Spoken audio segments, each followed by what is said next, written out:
고맙습니다. 주님은 이제 잠시 세상은 더 이상 나를 보지 못할 것이다. 그러나 너의 삶은 나를 바라본다.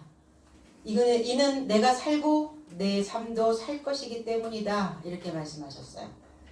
하나님을 볼 수 있는 자, 그리스도 예수를 볼 수 있는 자는 살아있는 자만이 볼 수 있습니다. 보혜사 진리의 영을 우리가 취할 때 그 보혜사 진리의 영이 우리의 삶을 위로하고 위로받는다는 것이 과연 무엇인가? 내가 물질계에서 내가 원하고 바라는 것들이 풍족하게 얻어지는 것도 내 마음을 위로하는 것인데, 우리의 마음과 우리의 영을 위로할 수 있는 오늘 하나님의 사랑을 쟁취하는 귀한 이 시간이 되기를 바랍니다. 20절로 21절, 그날에는 내가 아버지 안에 너희가 내 안에 내가 너희 안에 있는 것을 너희가 알리라. 나의 계명을 가지고 지키는 자라야 나를 사랑하는 자니 나를 사랑하는 자는 내 아버지께 사랑을 받을 것이요 나도 그를 사랑하여 그에게 나를 나타내리라 그랬어요. 그날에는 이랬는데 그날 안에서 무슨 일이 일어났단 말입니까? 그날이 어떤 날입니까? 그리스도 예수의 죽음과 그리스도 예수의 부활입니다. 그리고 사도들이 오순절 성령의 그 영을 받는 날, 그날 안에서, 그래서 보혜사로 오시는 진리의 영이 임재하시는 그날 안에서 예수께서 아버지 안에 계시고 저와 여러분들의 삶도 주님 안에 있고 예수님도 너의 삶 안에 있음을 너의 삶이 알 것이다 그랬어요. 그럼 아버지라고 하는 이 전체 안에 주님이 계시고 주님 안에 내가 있고 내 안에 주님이 계시고 이렇게 관계가 형성이 되어지는 겁니다. 기노스코 너의 삶은 알 것이다. 알고 계신가요? 아버지가 내 안에 내가 주님 안에 주님이 내 안에 나는 또 주님 안에 서로 상관관계로 다 이렇게 얽혀 있는 거예요. 이렇게 알레고리 어떤 고리로 연결되어져 있는 것입니다. 끊어낼래야 끊어낼 수 없는 상황인 거죠. 하나님을 떠나 어디를 가든 하나님이라고 하는 그 연결고리가 나를 늘 뒤따라 다닌다는 거예요. 잘못 믿은 건 아닌데 분명히 잘 발을 디딘 삶이었는데 그 삶이 하나님을 이탈하여 어떠한 삶 안에 담겨져 있단 말인가. 그날 안에. 그럼 저와 여러분들은 그날 안에 다 지금 담겨져 있어야 된다는 겁니다. 아버지와 주님과 나의 삶이 실체가 되어지는 거예요. 아버지가 내 안에 주님이, 주님 안에 내가 이렇게 서로 삼위가 하나가 되어지는 겁니다. 그 삼위가 하나 되어진 것을 실체라 이렇게 표현합니다. 실존하고 있는가? 나는 몸만 있나? 아니면 마음은 어디가 있나? 정신은 어디다 뒀지? 그래서 사람들은 그렇게 얘기하죠. 정신이 빠졌어. 정신이 나갔어. 정신이 없어. 이런 표현을 합니다. 그러면 그 사람은 존재하는 건가요? 아니면 비존재되어지는 건가요? 존재되어지는 게 아니죠. 실체가 아닙니다. 실존이 아니에요. 왜 사는지, 무엇을 위해 사는지, 어떤 역할을 해야 되는지, 내가 지금 어떤 나라 안에 있는지 아무것도 알지 못하는 그 상태에 살고 있는 사람들은 실존이 될 수가 없어요. 실체가 되어질 수 없다는 겁니다. 그러니까 이렇게 실체가 흡수되어지고 용해되어져서 분자화, 이온화되어져 있는 현상을 삼위일체다 이렇게 얘기합니다. 완전 결합이에요. 완전 흡수되는 겁니다. 그걸 용해되었다 이렇게 표현을 하죠. 어떤 물질이 균일하게 섞였을 때 그것을 용해라는 단어를 씁니다. 디솔루션. 솔루션이라고 하는 것은 어떤 하나하나의 입체가, 물체가 그냥 그대로 있는 거예요. 근데 우리가 죽을 쓸 때 어떠한 상황이 벌어집니까? 처음에는 가루를 막 넣을 때는 그때는 솔루션이죠. 그러나 그 안에 모든 것들이 다 섞여서 하나의 죽으로 나왔을 때 그것을 디솔루션이라고 얘기를 해요. 커피도 마찬가지죠. 커피 콩과 그 다음에 물과 시럽과 이것이 하나가 되어졌을 때 그것을 우리는 커피라는 한 단어로 그렇게 용칭을 합니다. 그런 것처럼 그런데 이 삼위가 하나가 되어지기 위해서는 꼭 필요한 것이 있어요. 커피가 나오기까지 그것을 섞어줄 수 있는 바리스타의 역할이 필요한 것처럼 하나님과 주님과 내가 완전히 용해되어지려면 영이 필요하다는 거예요. 거룩한 영을 가지고 있는 그 사람이 필요하다는 겁니다. 그러면 그 영은 무엇이냐? 지금 여러분들에게 영을 전하고 있거든요. 영은 말이요. 그 말은 해석된 말씀이라는 겁니다. 그 말씀이 내 안에 들어와서 해석이 되었을 때, 이해가 되어졌을 때, 깨달아졌을 때 완전히 하나 되어지는 겁니다. 아, 알았어. 그거야. 그거구나.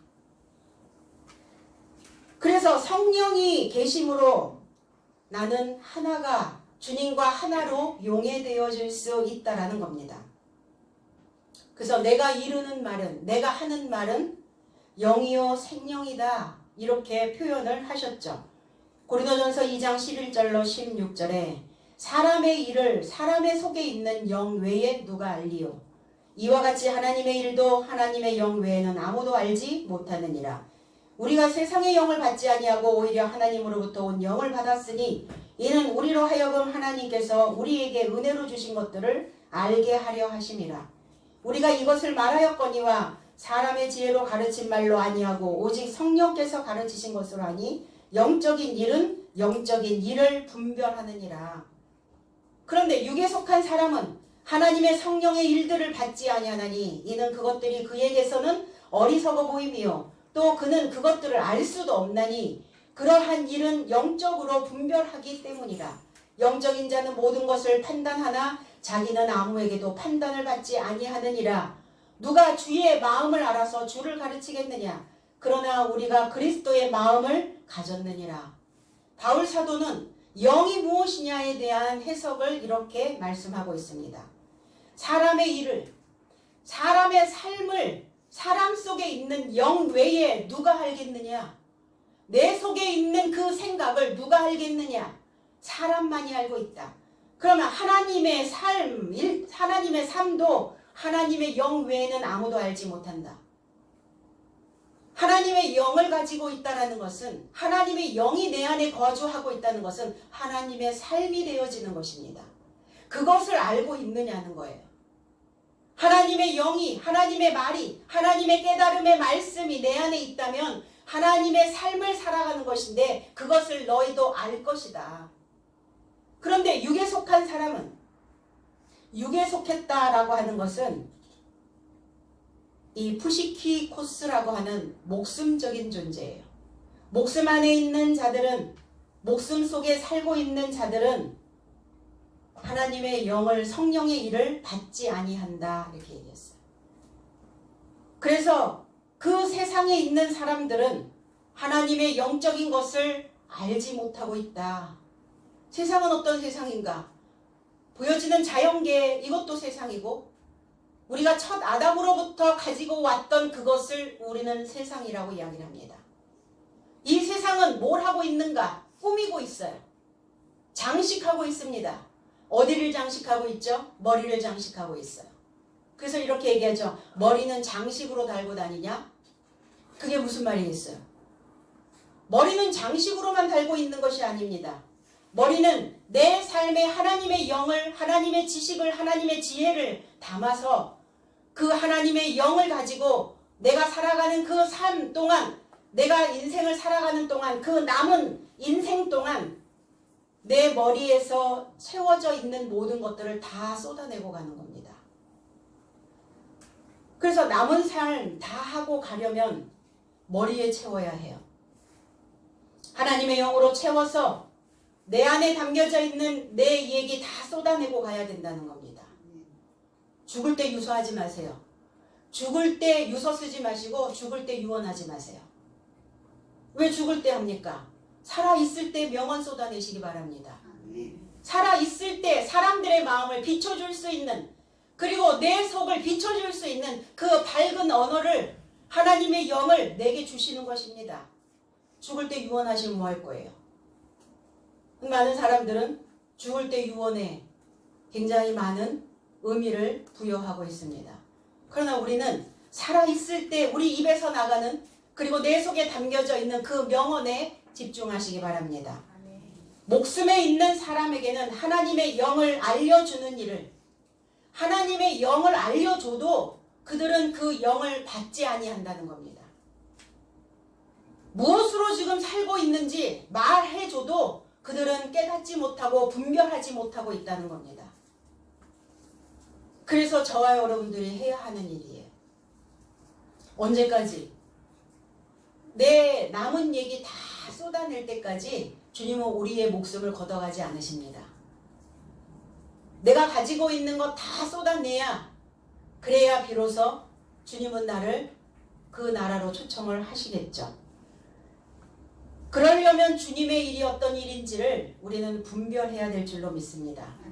분별한다는 것은 무엇이냐? 아나크리노라고 하는 이 헬라어에서 온 단어는 아나라고 하는 위라고 하는 단어와 크리노라고 하는 판결이라고 하는 단어를 아나크리노라고 이야기합니다. 이걸 분별이라고 얘기해요.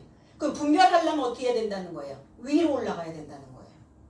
땅에 있어서는 내 삶이 분별이 되지 않아요. 내가 어떤 형태로 살고 있는지, 내가 어떠한 모양을 갖추고 있는지, 내 머릿속에는 무엇이 들어가 있는지 분별해내지 못하고 있다는 겁니다. 그래서 법관들은 어떻게 올라가 있죠? 다 위로 올라가 있죠.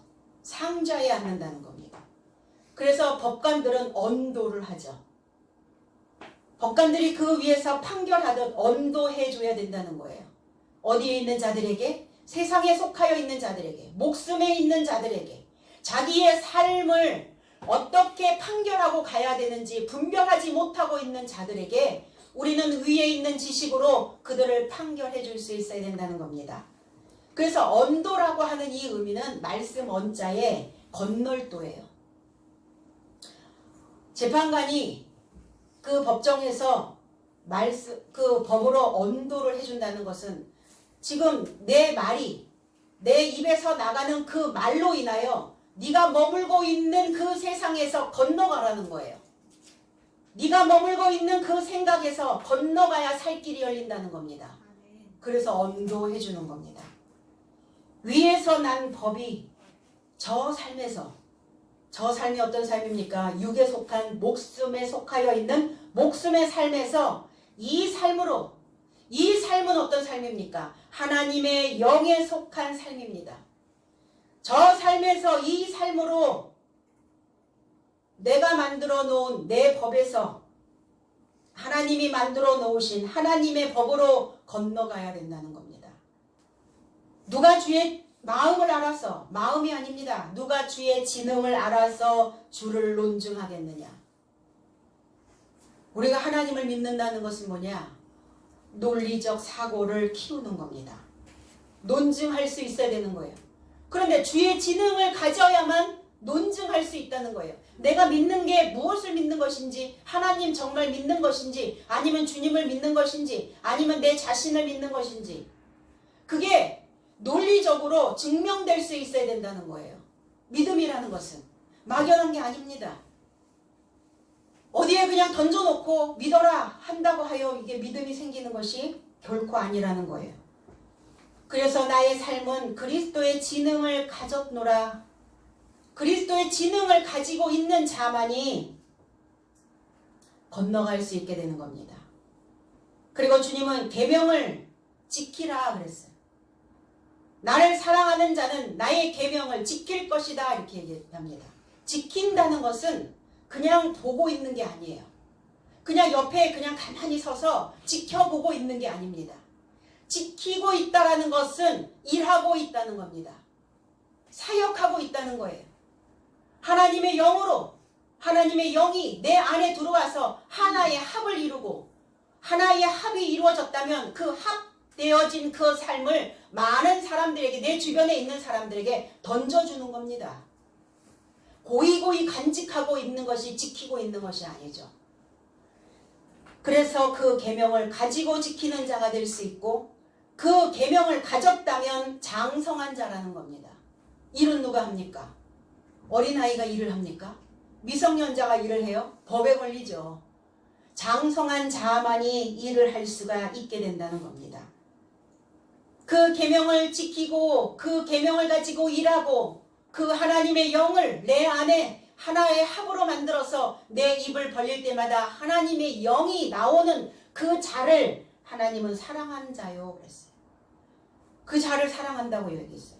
하나님의 법으로 나를 또 내 삶을 지키고 있는 자, 계명을 지키고 있는 자, 그 자도 하나님을 사랑하는 것이요. 하나님을 사랑하고 있다면 하나님께 너희도 사랑을 받을 것이다. 주님은 그렇게 말씀하고 있습니다.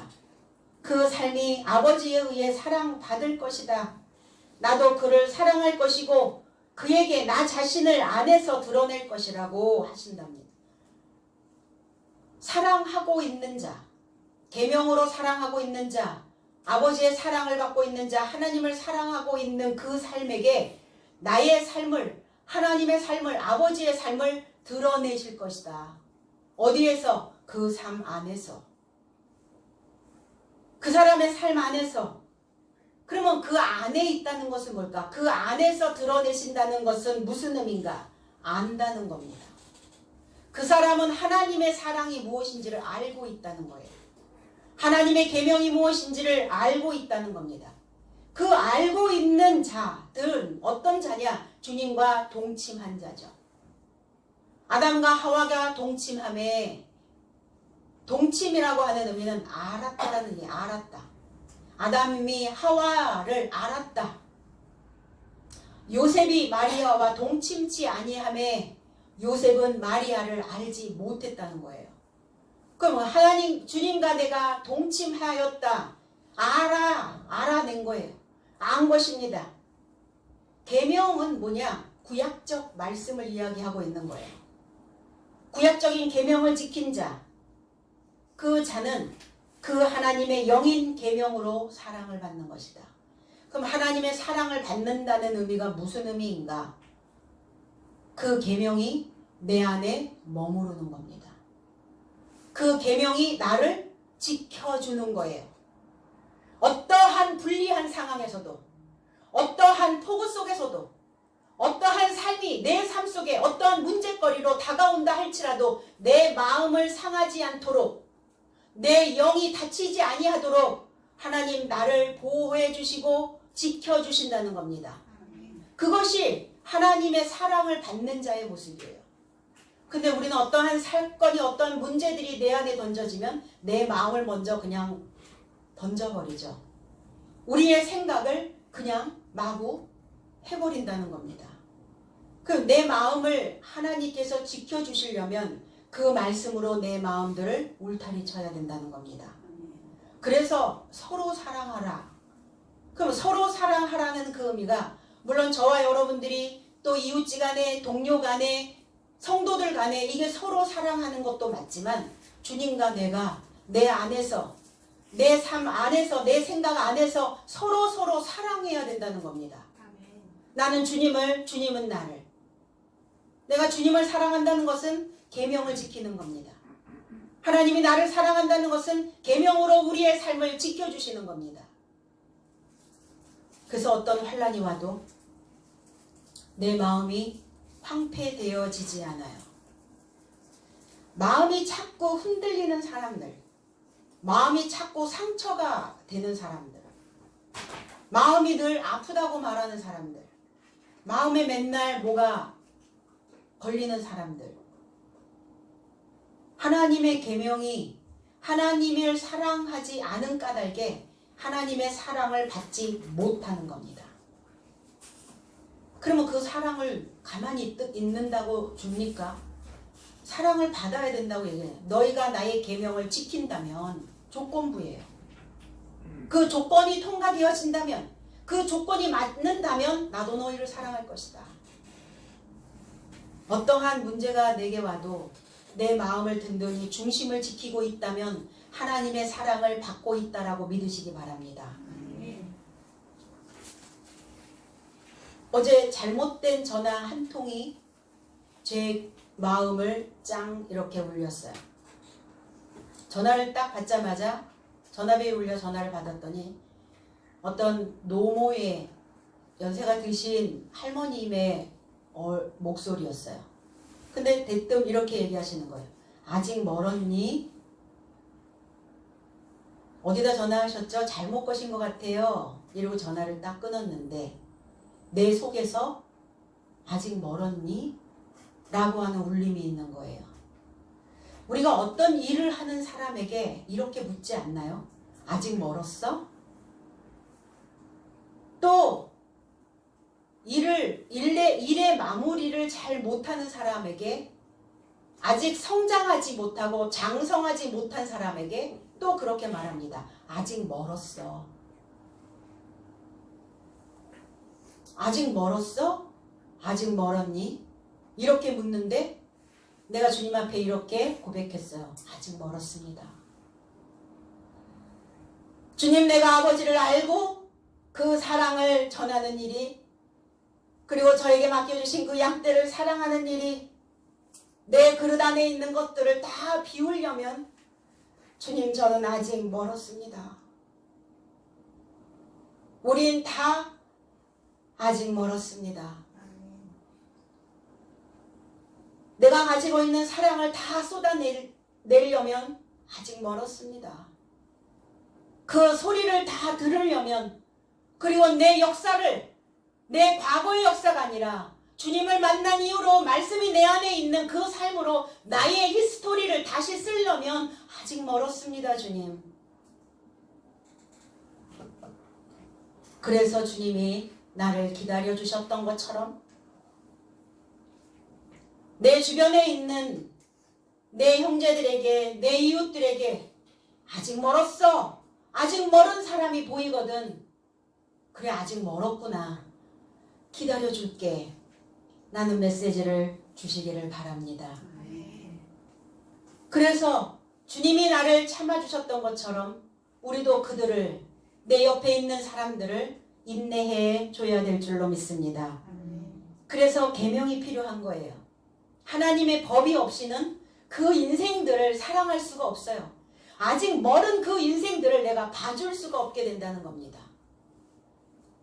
나의 삶 안에서 아버지의 사랑이 무엇인지 드러낼 때까지 우리는 아직 멀은 겁니다.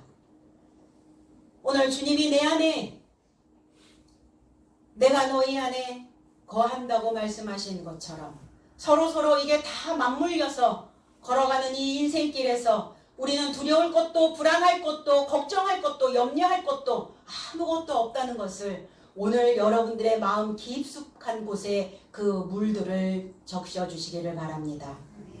22절로 23절, 가로디 아닌 유다가 가로되 주여 어찌하여 자기를 우리에게는 나타내시고 세상에게는 아니하려 하시나이까.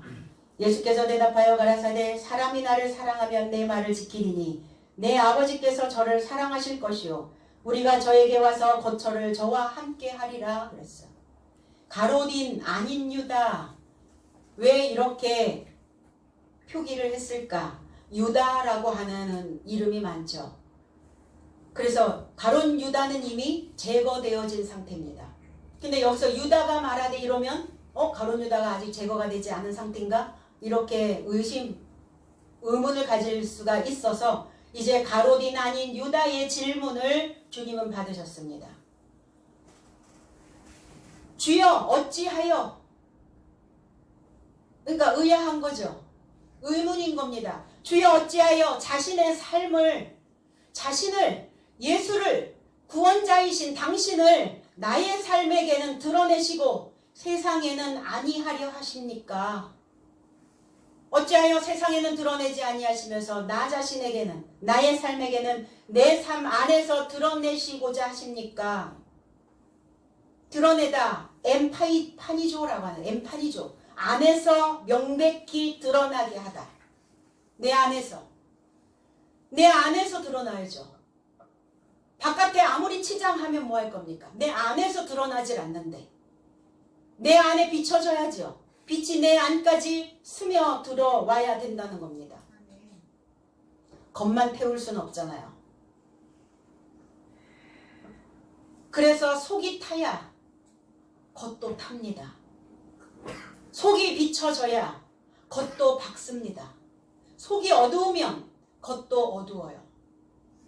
그러니까 엠파니조, 드러내신다는, 내 안에서 명백하게 분명하게 그 빛으로 조명해 주신다는 거예요. 저와 여러분들의 삶이 주님과의 관계 속에서 어떤 지속적인 만족감, 그리고 지속적인 안정감을 이룰 수 있는 것은 주님과 나와의 사이에서 모든 관계에 대해 명백한 이해와, 그러니까 주님을 명백하게 이해해야 되는 사고를 가지고 있어야 가능하다는 거예요. 그 안정감, 그리고 그 만족감, 그리고 그 감사함, 그 행복감, 그 기쁨, 이런 것들이 내 안에 채워지려면 주님과 내 관계가 명백히 이해되어져야 된다는 거예요. 그러니까 주님을 이해하지 아니하고서는, 명백하게 분명하게 이해되어진 사고를 가지고 있지 아니하고서는 내 안의 안정감과 만족감과 행복감과 기쁨과 즐거움이 없다는 겁니다. 왜 없어지는가? 왜 하루가 지루한가? 지루하죠. 왜? 똑같은 일을 우리는 반복하면서 살고 있기 때문입니다.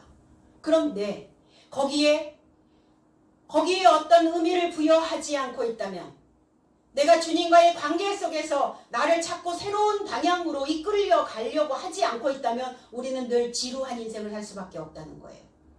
늘 날마다 무엇이 푸르푸르 새롭게 돋아나진 않잖아요. 그렇다면 오늘 주님과 내가, 하나님과 내가 통합적인 관계를 맺고 있는가를 보실 수 있어야 돼요. 통합되었나? 내 사고가 지금 통합되었나? 생각과 마음이, 그리고 내 바깥에 보여지는 내 삶이 통합되어져 있는가? 통합되어져 있다면 그는 주님과의 관계에 명백한 이해와 사고력을 가지고 있는 자라는 겁니다. 그래서 내 안에 깨달음의 빛으로 드러내신다는 거예요. 지식으로, 지혜로, 기름 부음으로. 그럼 속이 차니까 당연히 바깥으로도 보여지는 거예요. 드러난 거예요. 드러나게 보이는 것입니다. 세상에는 왜 드러내지 아니하십니까? 세상 어떤 자들인데요? 그냥 머리 장식으로 달고 다니는 자들이, 머리 생각만 하고 있는 자들입니다. 생각만 하고 있으면 안 되죠. 생각했다면 실행해야죠. 움직여야죠. 행동해야죠. 새로운 것들을 향하여 움직이지 않으면, 생각만 하고 있으면 늘 생각만 하고 가는 겁니다. 그래서 그 세상에는 저와 여러분들이 먹고 입고 마시고 있는 이 지식이 먹히지 않아요. 먹으려고 하지 않습니다. 그저 육신의 평안함, 육신의 편안함, 안일함, 안주하고 더 이상 그 어떤 것도 새로운 것들 만들어서 거기에 신경 쓰고 싶지 않아 라고 말합니다. 그냥 이대로 가고 싶은 거죠. 인생의 그물을 온전케 해야 될 거 아니에요. 그 그물을 온전케 하는 것은 바로 저와 여러분들의 몫이라는 것입니다. 삶이 이 지식으로 내가 만들어 놓은 그 그물이 내게는 옷이요. 옷과 같은 겁니다. 옷감을 어떻게 만듭니까? 다 직조하잖아요. 그럼 저와 여러분들은 각자 그 옷을 만들어 입어야 된다는 거예요. 그런데 교회만 다니면 옷이 그냥 거저 만들어진다고 생각을 하는 것이죠. 무엇으로 그 그물을, 무엇으로 그 지식을 직조하여 그 내 수치가 드러나지 아니하도록 그 옷을 만들어 입을 수 있을까? 그러나 세상에 속하여 있는 자들에게는 그게 불가능하다는 거예요. 그저 현실, 그냥 눈에 보이는 거, 눈에 보이는 게 전부라는 거예요. 눈에 보이는 게 전부입니까? 눈에 보이는 게 전부가 아니죠. 그 사람 보이는 면이 전부입니까? 그렇지 않죠. 그 사람 안에, 내면 안에 깊숙이 그 사람이 무엇이 있는지, 그 사람 안에 있는 것이 그 사람의 전부일 수 있다는 겁니다. 그럼 옷을 짜려면 실타래를 감으셔야 될 거 아니에요. 그럼 실타래가 그냥 감깁니까? 실마리를 끌어내야, 실마리를 잡아야 실타래에 실이 감겨질 수 있다는 거예요. 누에에서 실크를 어떻게 만들어냅니까? 누에에게 이제 뽕나무를 열심히 뽕잎을 열심히 먹이죠. 왜 뽕잎만 먹을까요? 누에 고치는 뽕잎을 먹어야 그 누에가 완성이 되어진대요. 다른 잎을 먹으면 병이 든답니다. 그래서 뽕잎을 먹이는 거예요. 뽕. 성경에도 뽕나무가 나오죠. 삭개오의 뽕나무, 이 뽕나무를 무화과 나무라고 이야기를 합니다. 하와가 지어 입었던 무화과 잎을 엮어 만들었던 그 무화과. 이 고치를 다 지으면 이제 끓는 물에 이 고치를 넣죠. 고치를 넣어서 이렇게 지푸라기 같은 걸로 거칠거칠한 걸로 솔 같은 걸로 이렇게 휘휘 저으면은 뭐가 실 한 가닥이 이렇게 딱 걸려서 올라와요. 그거를 실마리라고 이야기합니다. 그럼 이 실마리가 딱 잡히면 그때서부터 실타래에 실이 감기는 거예요. 우리 어떤 문제를 해결할 때 어떤 문제가 내게 왔을 때 실마리를 잡아야 문제 해결이 되죠. 그러면 오늘 이 말씀 안에서 여러분들이 실마리를 잡고 내 삶 속에서 내가 가지고 있는 것 중에서 어떤 것들이 내 삶을 힘들게 하고 무기력하게 하고 늘 반복된 그 지루함 속에 나를 넣어두고 있는가. 오늘 이 말씀의 실마리를 가지고 이제 이 실타래를 만드시기 바랍니다. 이 실타래를 만들어서 실을 엮으면 그때 내가 입을 수 있는 그리스도의 지식의 옷이 내 삶에 입혀질 수 있다는 겁니다. 그러면 그 옷을 입은 자는 어때요? 땅의 것이 아니라 이제 위를 쳐다보게 된다는 겁니다. 하늘을 보게 된다는 거예요. 변화무쌍한 그 삶을 소망하게 된다는 겁니다. 그래서 이 땅에 태어나서 옷 입으려고 우리는 이 땅의 삶에서 열심히 살아내는 거예요. 그리스도 예수께서 내 삶 속에서 드러내실 때, 내 삶 안에서 드러나실 때 우리는 분명히 옷 입고 있어야 됩니다. 그런데 세상에 속하여 있는 자들은 그 옷을 어떻게 지어 입어야 하는지, 인생의 실마리를 어떻게 잡고 가야 되는지, 인생에 어떤 문제가 왔을 때 이것이 그냥 생긴 것인지 우연인지 필연인지 그걸 알지 못한다는 겁니다. 그럴 때 뭐 하셔야 돼요? 하나님의 영을, 하나님의 계명을 가지고 있는 저와 여러분들이 입을 열어 빛을 비춰주셔야죠. 이사야 65장 1절로 2절에 나는 나를 구하지 아니하던 자에게 질문을 받았으며 나를 찾지 아니하던 자에게 찾아냄이 되었으며 내 이름을 부르지 아니하던 나라에 내가 여기 있노라 하였노라. 내가 종일 손을 펴서 자기 생각을 따라 옳지 않은 길을 걸어가는 패역한 백성들을 불렀나니 그랬어요. 주님도 안 하신 게 아니에요. 하나님도.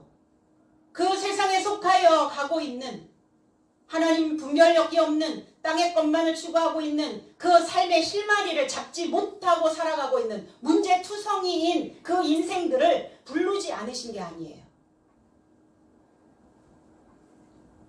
나를 찾지 아니하던 자, 나를 구하고 나를 원하지 않고 있었던 그 자에게 내가 여기 있다 말씀하셨어요. 하늘이 필요 없진 않잖아요. 하나님이 필요 없진 않잖아요. 그러면 애초부터 난 하나님이라는 이름을 몰랐겠죠. 하나님의 이름을 알았다는 것은 하나님을 찾아야 된다는 겁니다. 하나님을 구해야 된다는 거예요. 하나님을 원해야 된다는 거예요. 하나님을 요구하셔야 된다는 겁니다. 하나님 가만히 계시면 그냥 저절로 우리 삶에 오는 게 아니라 하나님을 요구하셔야 된다고요. 그런데 나를 요구하지 않았던 자에게 여기 있다 찾아냄이 되었대요. 찾아냄이 된 게 아니라 여기 있다 부르지 아니하던 나라에 나를 초대하지 않았던 그 이방에 그 짐승 같은 인생에 보라 그렇게 하였노라.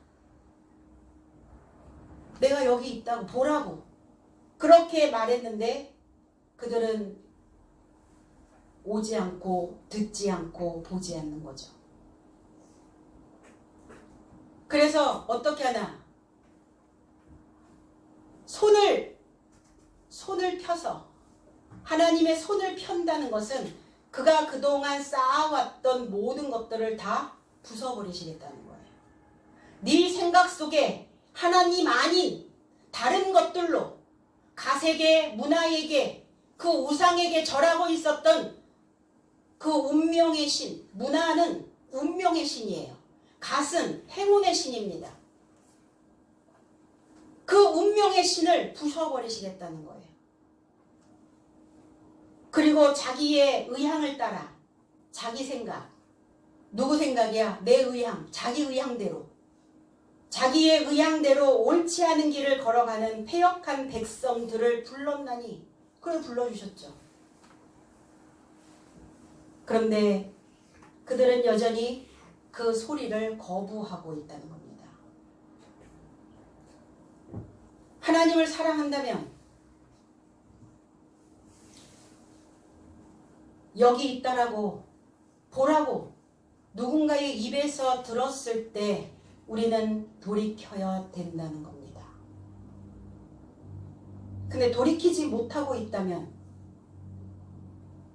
깨닫지 못하고 있다면 그가 가지고 있는 모든 것들이 다 흩어져 버려야, 붕괴되어져야 그때야 비로소 인생들은 하나님을 찾게 된다는 겁니다. 그래서 그 말을 들었을 때, 그 말씀을 깨달을 수 있도록 가르침을 받았을 때 아버지를 향해 왔어야 된다는 거예요.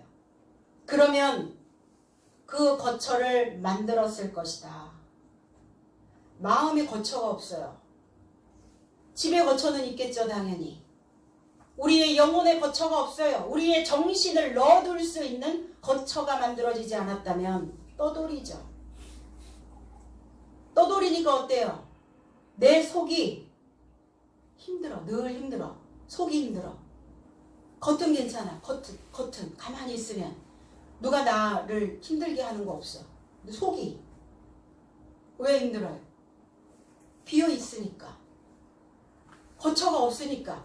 내 마음이 집이 없으니까 힘들어. 뭐가 힘들어? 그냥 뭔지 모르는데 힘들어.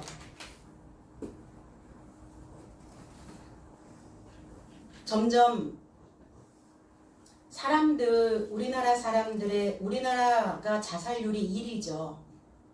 전 세계적으로. 그런데 그 자살을 하는 연령대가 점점점 낮아지고 있다는 거예요.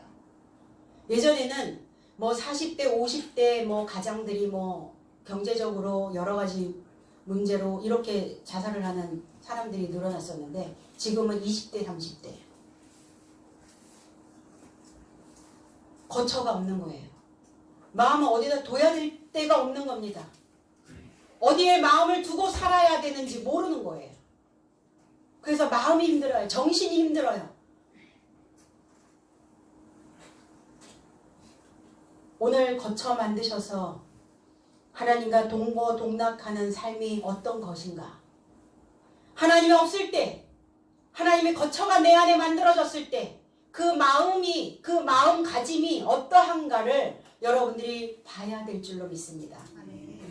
그리고 주변에 안타까운 영혼들이 있거든.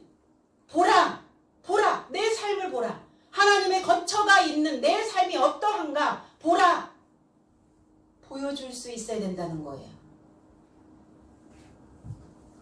하나님의 거처가 만들어진 하나님의 일꾼들은 하나님의 말씀으로 먹고 하나님의 진리로 마시고 그리고 기뻐하고 마음이 즐겁고 그리고 내 마음에서 흥이 나고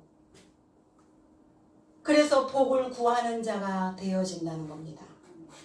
너희가 복을 구하되 진리의 하나님을 향하여 복을 구할 것이고 진리의 하나님에게 복을 구한 자는 이전의 환난이 너의 그 과거의 삶이 잊어지게 될 것이다. 이사야 65장 17절에 보라 내가 새하늘과 새 땅을 창조하나니 이전 것은 기억되거나 마음에 생각나지 아니할 것이라 그랬어요. 그 이전의 것, 그 이전 것이 어떤 것입니까? 나를 쇠사슬로 묶고 있었던 생각입니다. 사슬에 묶여서 살고 있었던 삶이에요. 끌려다니고 있었던 삶이에요. 그럼 내 삶에 쇠사슬이 풀어지고 자유롭게 살아갈 수 있다는 겁니다. 내가 무엇을 해도, 내가 어떤 것을 해도, 어떤 환경이 와도 그 환경에 내가 잡히지 않는다는 거예요. 왜 그렇게 심약한가? 왜 그렇게 병약한가? 내 안에 하나님의 계명이 없다는 거예요. 하나님을 내가 사랑하지 않고 있다는 겁니다. 그럴 리가.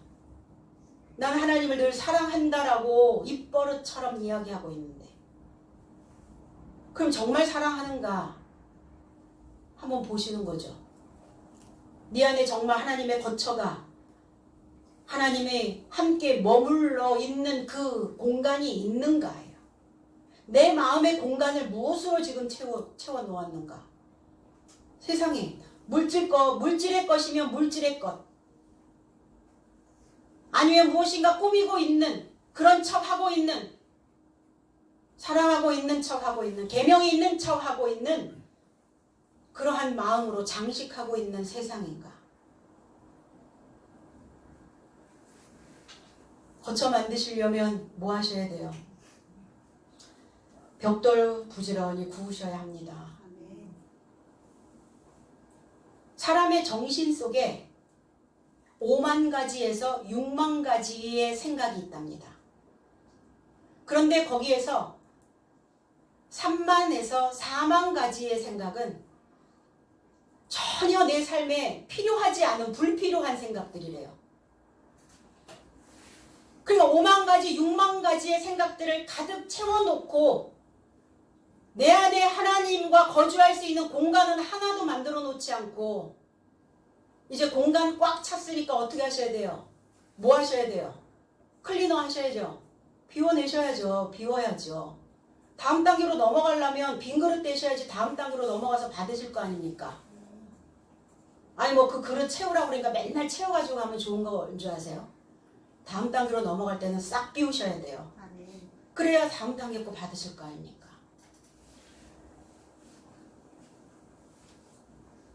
벽돌 부지런히, 벽돌 어떻게 부지런히 구우실 겁니까? 단어와 단어의 연결이에요.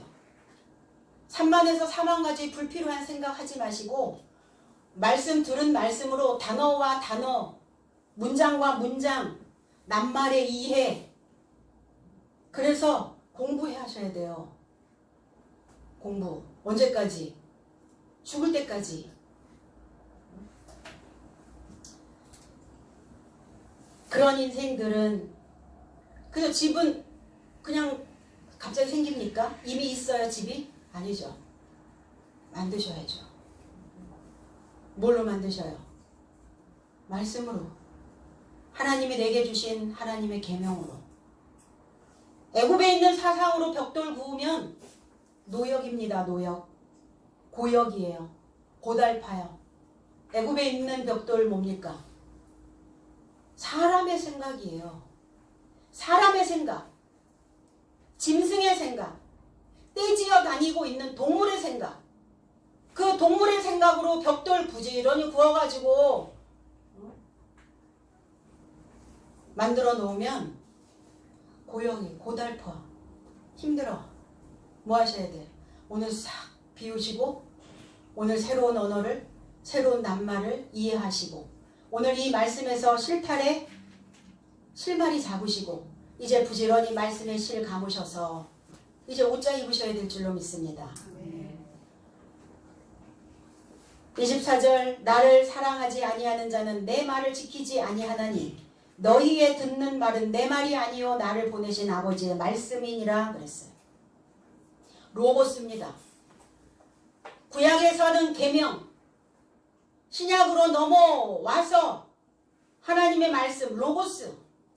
이 로고스도 구약의 계명도 로고스요 신약의 말씀도 로고스예요. 그런데 로고스는 아직 미완료. 씨앗입니다. 씨앗. 아직 온전케 되어진 게 아니에요. 로고스는 씨앗이에요. 이 로고스의 말씀이 너희의 마음 바탕에 떨어져서 이제 장성한 자가 되어지면, 그 말씀으로 장성해지면, 그 말씀이 크면 그 말씀이 하나님이시라고요. 내 생각 속에서 이 말씀으로 내가 성장을 하면 그 성장한 그 영은, 그 마음은 하나님의 마음이라고요. 그래서 그 마음이 하나님의 거처가 되어지는 겁니다. 두려울 게 뭐가 있어요? 하나님의 거처가, 하나님이 나와 함께 지금 동락하고 계시는데,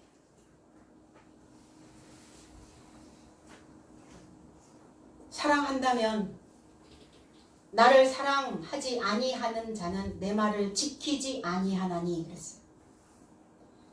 너희의 듣는 말은 내 말이 아니요 아버지의 보내신 말. 그러면 사랑한다면 너희는 내 말을 들을 것이다. 부모를 사랑한다면 자녀는 부모의 말을 들을 것이다. 자녀를 사랑하고 부모를 사랑하고 스승을 사랑하고 제자를 사랑한다면 서로의 말을 들을 것이다. 들어줘야지. 남편을 사랑한다면 남편의 말을 들어야 되고, 아내를 사랑한다면 아내의 말을 들어줘야 되는 겁니다. 말로만이 사랑이 아니에요. 사랑은 듣는 것부터 시작이 됩니다. 말씀을 듣지 않는 것은 하나님을 사랑하지 않는 거예요. 이 말씀을 하나님으로 완성해 가는 자가 하나님을 사랑하는 것이다. 그럼 들었다면 완성해 갈 거 아닙니까? 들었다면 그 삶이 머물러 안주하지는 않는다는 겁니다. 그렇지 않고 있다면 하나님을 사랑하지 않는 것이다. 들으면 어때요? 답답했는데, 꽉 막혔었는데, 옆에 있는 사람의 말을 들으니까 속이 환해지는 거예요. 그 소리는 빛입니다. 빛. 밤길에 길을 잃어버린 아이가 울며 부모를 찾아다니죠. 그런데 부릅니다. 기영아! 빛이 비추는 거예요. 어디로 가야 하는지 방향이 잡히는 겁니다. 나는 잘 듣는가? 사람들의 소리를 신뢰하는가? 근데 기본적으로 인생들은 긍정보다는 부정이 더 많고 듣는 것보다는 말하는 걸 좋아한대요. 그러니까 잘 안 들어요. 내가 아까 분명히 말했는데 그렇게 말했어? 나 잘 못 들었어. 귀 담아 듣지 않는다는 겁니다. 들으면 소리가 들리지 않는 곳에 갇혀있는 사람들은 죽습니다. 소리가 들리지 않는 곳에 갇혀있으면 왜 그럴까요? 뭐 때문에 죽을까요? 두려움 때문에 죽는다는 거예요. 두려움은 어두움이기 때문이에요. 그럼 말씀을 들었다면, 말씀을 지키고 그 말씀을 들었다면 내 안에 씨가 떨어져서 움이 돋아나게 되었다는 겁니다. 움이 돋아나야 돼요. 움이 돋아났다는 것은 무익한 삶에서 무익한 삶으로 그 공허함이 채워진다는 거예요. 말씀의 싹이 돋아서 윤택해지는 겁니다. 넉넉한 삶을 누리게 되는 거예요. 마음이 넉넉해지는 거예요. 인색하지 아니하고 넉넉한. 요엘서 2장 22절로 23절에 들짐승들아 두려워하지 말지어다. 들의 풀이 싹이 나며 나무가 열매를 맺으며 무화과 나무와 포도나무가 다 힘을 내는도다. 시온의 자녀들아 너희는 너희 하나님 여호와로 말미암아 기뻐하며 즐거워할지어다. 그가 너희를 위하여 비를 내리시되 이른 비를 너희에게 적당하게 주시리니 이른 비와 늦은 비가 예전과 같을 것이라 그랬어요. 두려워하지 말지어다. 로고스의 말씀이 너희 안에, 너희 바탕에 그 씨가 들어갔다면 들의 풀이 싹이 날 것이다. 이른 비. 이른이라고 하는 단어는 모레라고 하는 히브리어에서 온 이 단어는 교사라는 단어예요.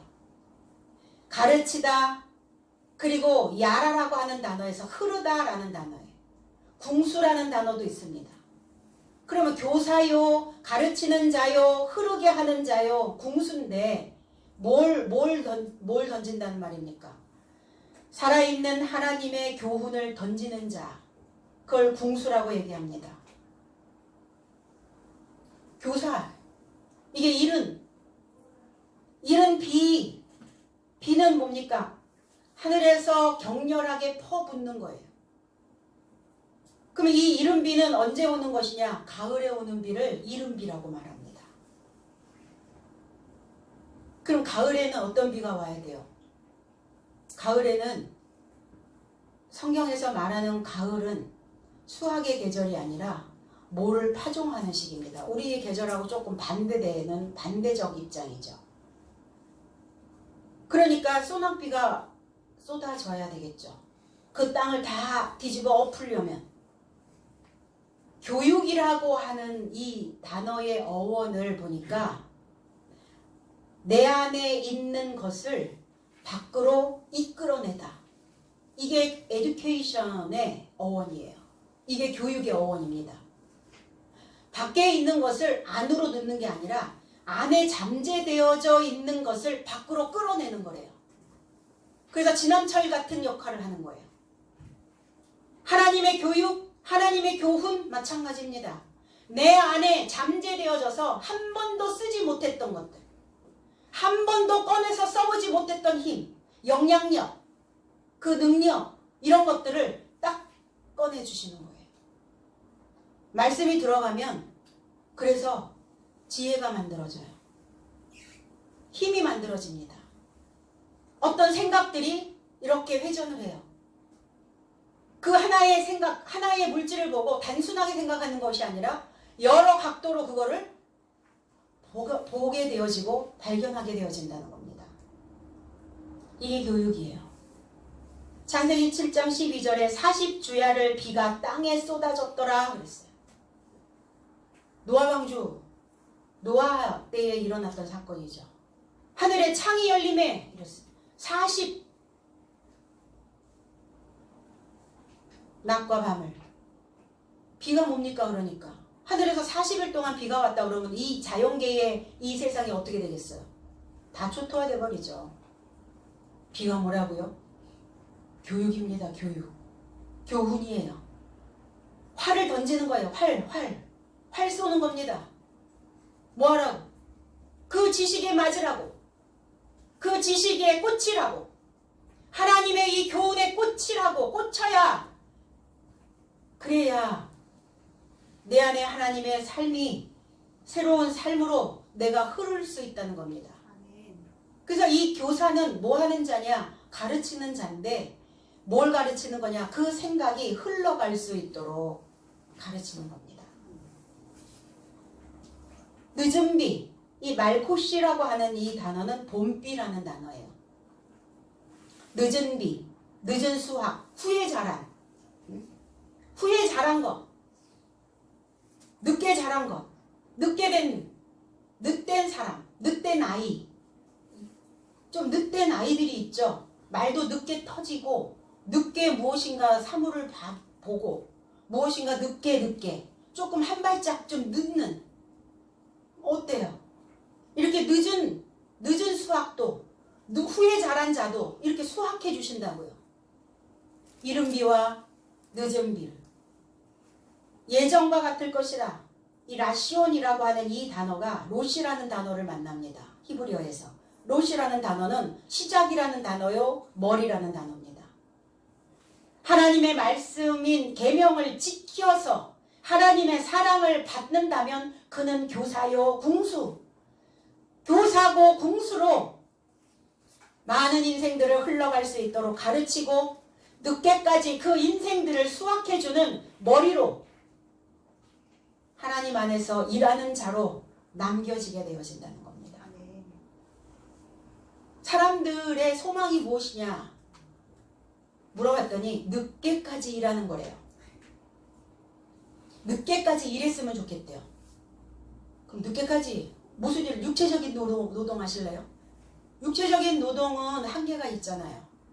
육체의 힘이 다 빠지면 육체의 노동은 못합니다. 그런데 정신적인 노동은요? 영적인 노동은 우리의 머리에서 나오는 그 지식의 노동은 내가 멀쩡한 정신만, 건강한 정신만 가지고 있다면 90세라도 100세라도 가능케 되어지는 겁니다.